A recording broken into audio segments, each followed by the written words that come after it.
Okay, welcome everybody. Let's talk about something a little bit different. Normally on this YouTube channel, at least for the last few years, I've been putting up mostly videos just about trading. I do a lot of trading. I trade futures, S&P 500, all that stuff. But really, this YouTube channel was originally started in part because I'm an inventor. So a little bit about myself. I'm a software developer by day in my day job. But I also have a couple inventions, and in front of you is one of them. This is just one piece or one phase or one stage of the invention. I also like competitive go-karting, the kind of go-karting that you see a lot of Formula One racers start in, and some of them go on to go from go-karting and they race other type of auto sports. So I really enjoy go-karting, especially the fast ones. I sing. I sang lead sing for a while in my local church for a while, and I still do sing from a little bit from time to time. Enjoy that. And there's just a lot of other things I enjoy doing. But so I'm kind of a multifaceted kind of guy. I guess I'm polymathic, if that's such a word, in nature. So let's talk about what's in front of us here. So in this, the heart of this is basically just generating electricity from gravity. So, it's not a perpetual motion machine or anything like that. We're not trying to do another perpetual motion video. There's a gazillion of those out there. If you're going to watch those, you can always watch them. Most of them are fake and phony and baloney, and they have some battery stored somewhere doing something. So I'm not trying to do anything perpetual motion.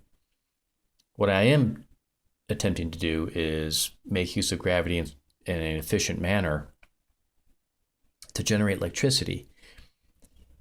Now, in this phase, we're just trying to prove a concept. And as you can tell by the title of this video, the concept is, can 10 pounds lift 2.5 pounds? Well, we all know the answer to that. Of course, the answer to that is yes, it can do it. But there's a little twist to this question. Here we have 10 pounds, yes, lifting 2.5 pounds, but this 10 pounds is only 1 foot off the ground. Okay? So it's basically equal to the bottom of this wheel, more or less, and it's going to fall 1 foot down to this black line. So it's just 1 foot. This weight falls 1 foot. Now, if this 10 pounds falls 1 foot, can it lift 2.5 pounds 4 feet? That's the question. Okay? And with proper wheel size and sprocket size, I'm using sprockets here instead of gears.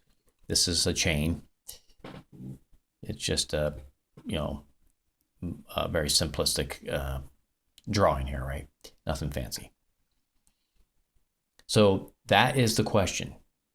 Can we lift 2.5 pounds with 10 pounds, with the 10 pounds only traveling 1 foot to lift the 2.5 pounds 4 feet? Obviously, there would be some framing around this, right? There's going to be a frame that holds up this wheel and this one as well, and some other things going on here. But like I said, this is just stage one of just trying to do proof of concept, which I already pretty much know the answer to this, but we want to take it from the theoretical world, the design world, right? And we want to do applied mechanics. Okay, so we're going to take it from theory and apply it. So today we're just exploring the theoretical aspect of it. Also in this video, I'll show some components, some real world components that I already have, that I've had for quite a while, and we'll talk about those as well. Now, this particular stage of this project, of this invention, is just to, if this works, then we're going to scale it up, right? This might be 2,000 pounds, let's say. 2,000 pounds. Now, for those that have been paying attention, you'll notice this is a 4-to-1 ratio, right? If I multiply 2.5 by 4, right, what do I get? I get 10. That's this number over here, okay? So this is a 4-to-1 ratio. So this could be 2,000 pounds. This could really be literally just be 500. Over here would be 500 pounds, right? This divided by 4 is 500, or this times 4 is 2,000. Okay, it doesn't matter, it's scalable. If this small, I should say, relatively low weight, low mass design works, because we want to do this with components that are inexpensive cheap. They're not going to fall apart because we're using low weight. If we prove it works, then later we can go to some really, scale up the whole design, right? And we'll talk about in other videos and other stages of this design. There's a lot more to it than just this. But this part, we need to prove that we can lift, eventually we can maybe use 2,000 pounds. It might even be 1,000 pounds, whatever, to lift 500 pounds. Okay. So this is basically going to be kind of a counterweight system. Okay, we're using a counterweight over here to lift up a lesser weight. And that's going to be really important. This weight, once it gets to the top, once it gets up to the top here somewhere, it may detach from this system. It may detach, like this weight may come up here, detach and go do something else. Okay. It may provide work by using this 4 feet.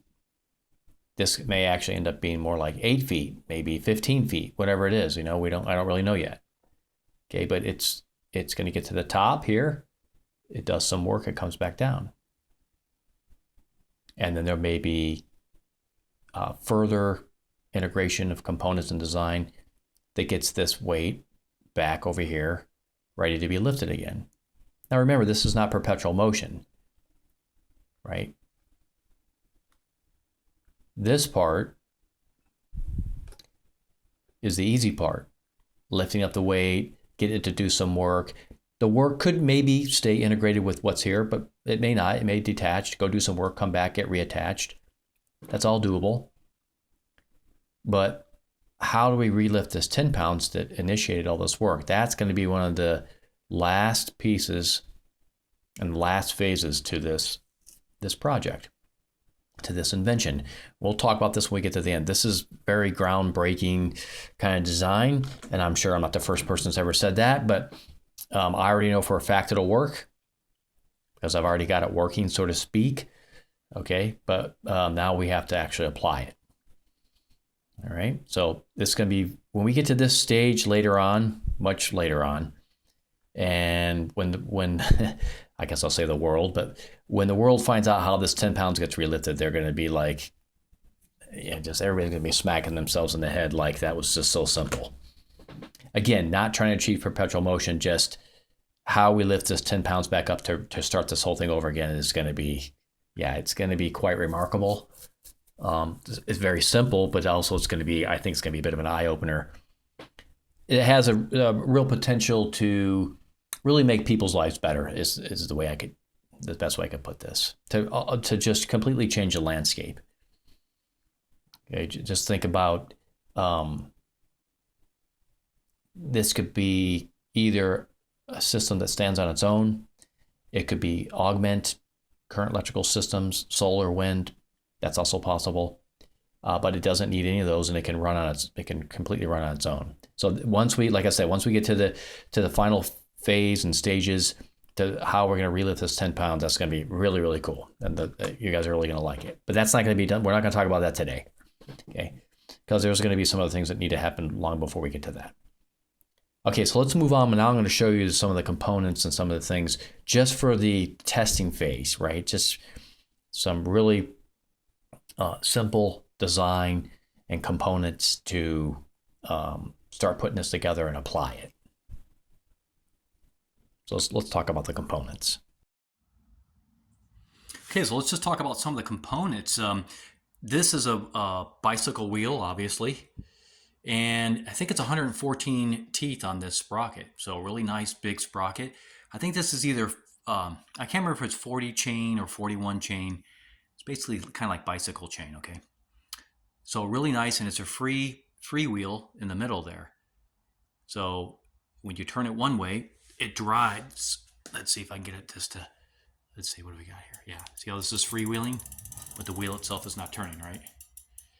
So the wheel doesn't turn, but the sprocket turns freewheel this way. Now, if you go this way, of course, the wheel's going to start turning. See, the whole wheel turns. So, and that's really cool.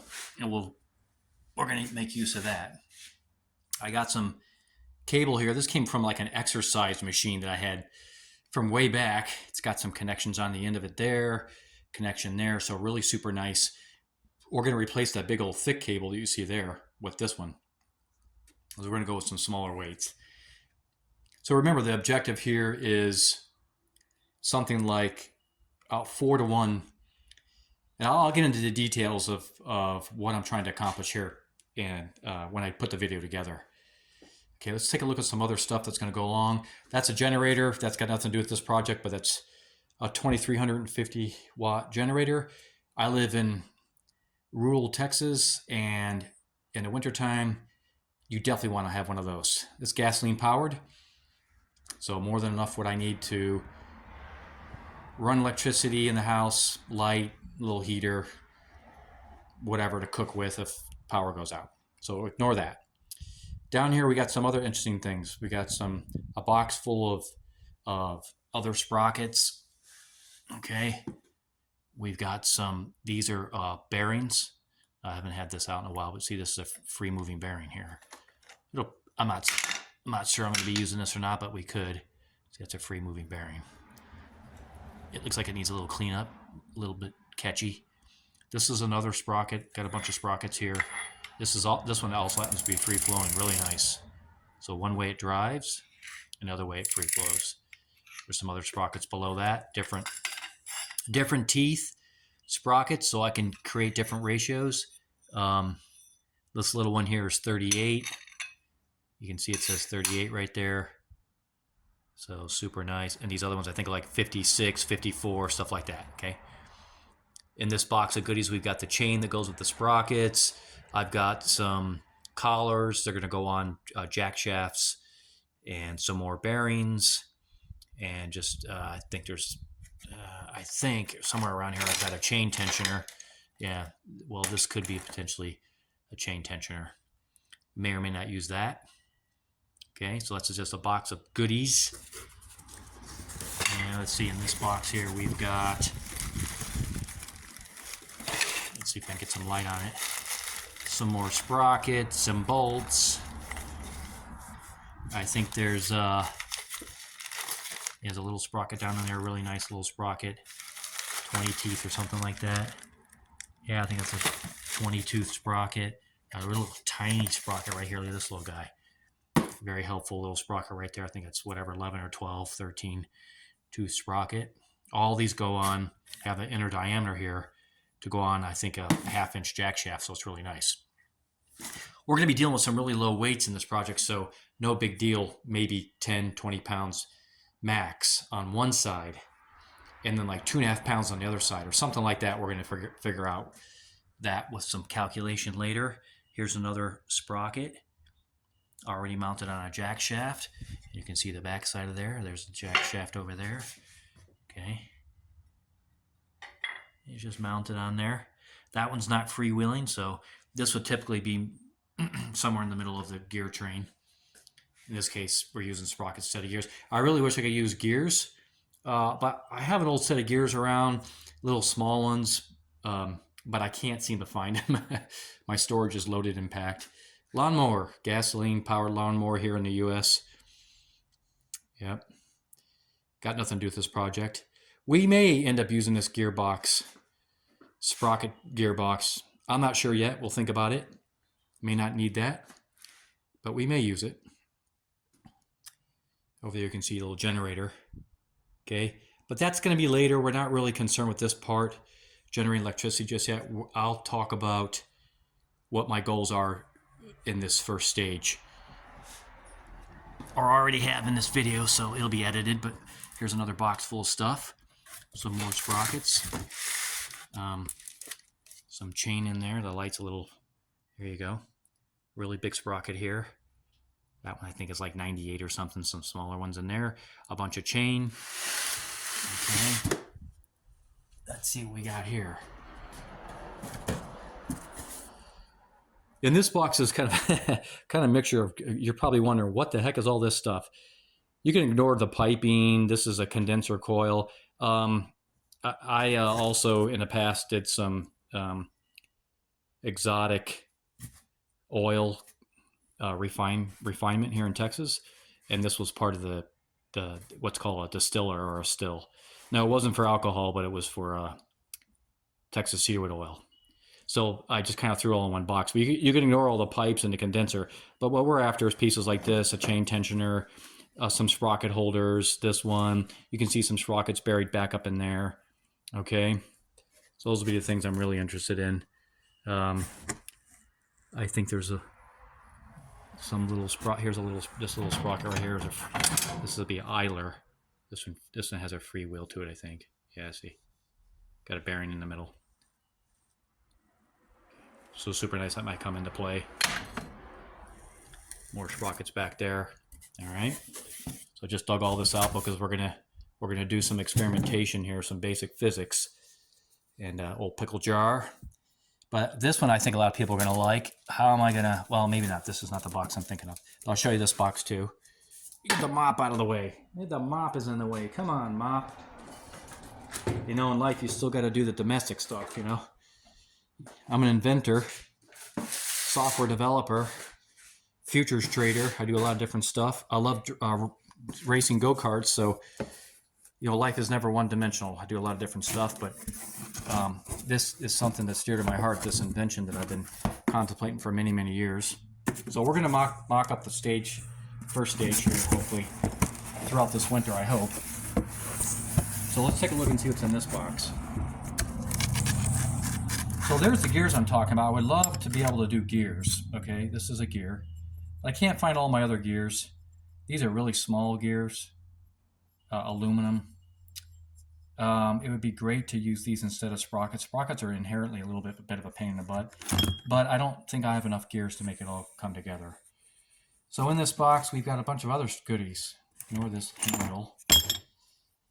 We got collars that go on the jack shafts here. That's what those black things are. The lighting here is a little off, sorry.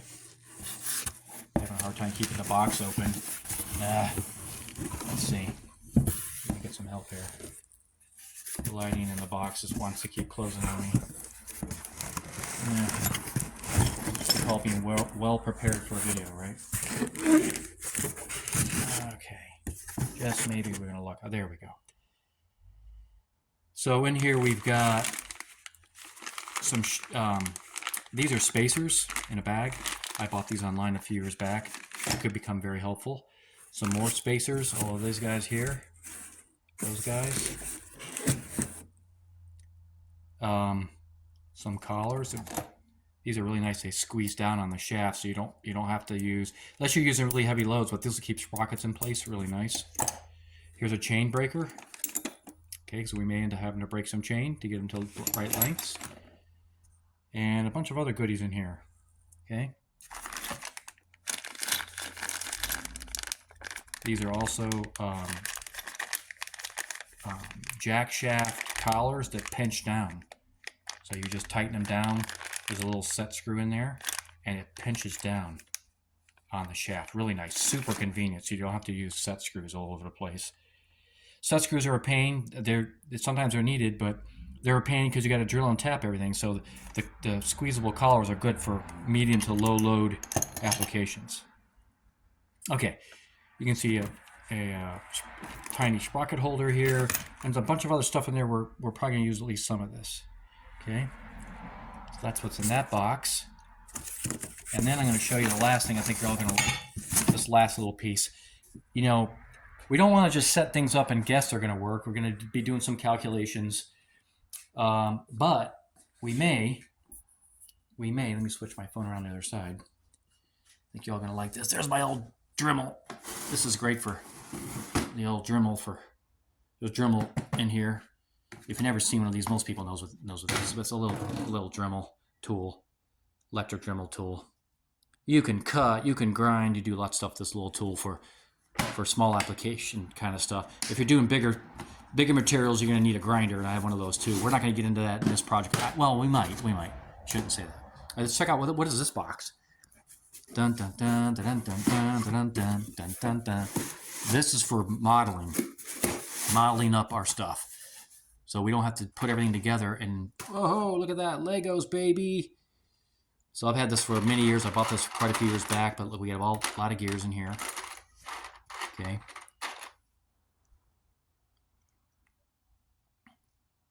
Shaft connectors. You can even see how I connected a shaft here. This was for a clock mechanism, escapement mechanism I did for a little while. Okay, a lot of cool stuff in here. Let's go to the bottom tray. There's another tray below this. Hey, bigger gears, right? Really cool. We got the big gears. So the reason why this is great, and you got framing here and stuff like that, the reason why this is really awesome is because you can kind of mock up your design in Legos first. Now there's limitations because of friction and stuff, but there's some wheels here that make it really nice to put some thread on so you can test it. I wish I had a bigger wheel than this, but there's kind of a limitation to this set. Okay, some other sprockets back up in there. Okay, so we may end up doing this initially between those big gears and these smaller gears over here. I may be able to put together the gear ratio that I'm looking for. Okay, so this is super handy if you're trying to just mock something up and what you don't want to do is dive into a design and you get halfway through or whatever and you find out it's not going to work because you didn't model it right? So Legos can, in some instances, be very helpful for, there's a nice manual. If you want to know what this set is, it's called Mindstorms. I don't know if they still sell this. Mindstorms, and there's the part number. Really nice, right? The one underneath here is at 49. Yeah, they're both 49, I guess. And it comes with some books. Okay. This set's really for children. Yes, sometimes I'm very childlike, but in any case, this is really helpful for mocking things up. Okay. And let's see what's outside the box look like. Well, there you go. It says Lego on it. Okay. So super cool. I don't know if they still sell this, but this is what it was when I bought it. Mindstorms for schools. There's your count. There's your part number. 9649 if you're interested. Okay, super cool set. I don't know if they still make it, like I said, but I bought this a while back because I knew I was going to get into modeling, and I did. So now we're going to, when I say modeling, I don't mean model like toys. I mean to model up the design, the first stage of this design, which I'll discuss or have already discussed in this video. So just want to show you the components I'm dealing with. We may have to build out a frame. Pretty sure we're going to have to build out some type of frame. This gearbox may be used. It may not. I already have the metals, so I may end up using some of that. Some of the materials. As my friends in England and Great Britain would say, bits and bobs. Bits and bobs. Okay, over here we've got plenty of material in the garage. In America we say garage. Thank you very much. So there's some C channel. I call it U channel, but they call it C channel officially. There's some sheet metal back there. Super cool. We may be using some of this for framing. Maybe not. I don't know yet. Okay, you can ignore the aluminum tubing. We got some aluminum sheet there. Well, that's an aluminum plate. Some more aluminum plate behind there. Some angle iron. You can see I was toying around with some pulleys already. I got some magnets right there. This is perforated I don't know what you call this tube, square tube. I think it's perforated square tube. There's some more tube back up in there. You can see the hole in there. So we're probably going to use some of this stuff to build out the frame to hang the weight. Okay, and then over here, you can see a few years back I was using a boat winch to lift some really heavy weights. We probably won't be using that in this particular project for what I'm going to be working on. Got some other, just my junk pile. My junk pile of stuff. I got some cutters, just a bunch of metal, some more angle iron. I got a pump jack, I think they're called, floor jack. Okay, some more angle iron. There's some threaded rod back here. This is really nice, threaded rod, super handy. Camera's not quite picking that up that that's threaded, but this is a threaded piece of material. Okay. So really nice. I think I have more than enough material to probably do this project, okay? More than enough material to do the project. So I'm going to stop the video for now, and then I'll incorporate this with the rest of the video in the house. Well, of course, we've got the trusty drill if I need to drill some stuff out. And we got a grinder down here somewhere. There's a hand drill there. And I got a grinder somewhere. It may be in storage, but I may have to go get it. Okay, that's it for this section of the video.